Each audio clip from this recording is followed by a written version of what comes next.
सुनील तटकरे यांच्या निवासस्थानी अमित शहा भोजनासाठी आले असता निमंत्रण असूनही शिवसेनेचे स्थानिक आमदार आणि मंत्री भरत गोगावले मात्र अनुपस्थित राहिले।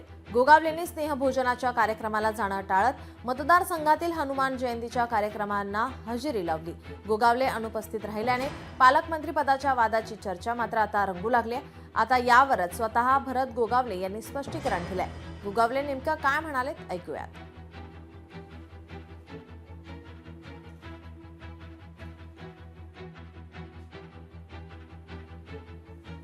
माझं कर्तव्य होतं, मी भरत शेठ गोगावले, उदयजी सामंत, महेंद्र दळवी या सर्वांनाच मी निमंत्रित केलेलं होतं। शेवटी का आले नाहीत मला माहीत नाही, पण शेवटी माझं कर्तव्य आहे ते मी करणार। आणि शेवटी राजकारणाच्या पलीकडे आणि एखाद्या विशिष्ट बाबीच्या पलीकडे सुद्धा सार्वजनिक जीवनामध्ये परस्परांचे स्नेहसंबंध राहिले पाहिजेत।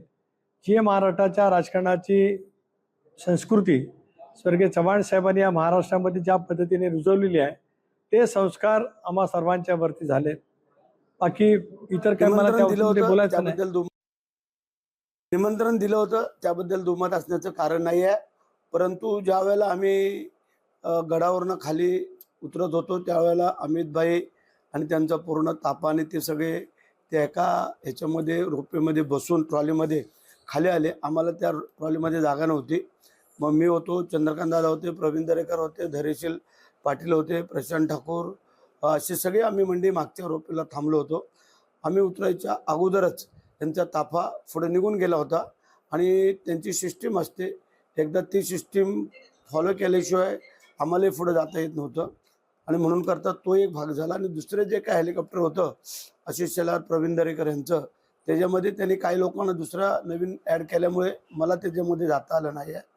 आणि मग गाडीने जाईपर्यंत त्यांचं तिथलं ते खानपान जेवणपान होतं ते संपणार होतं आणि म्हणून करता तिथली पण व्यवस्था आम्हाला रायगडची बघावी लागते, काय राहिलं काय नाही, त्यामुळे मला जाता नाही आलं। लोकशाही मराठी ऐका, पहा, जागरूक रहा।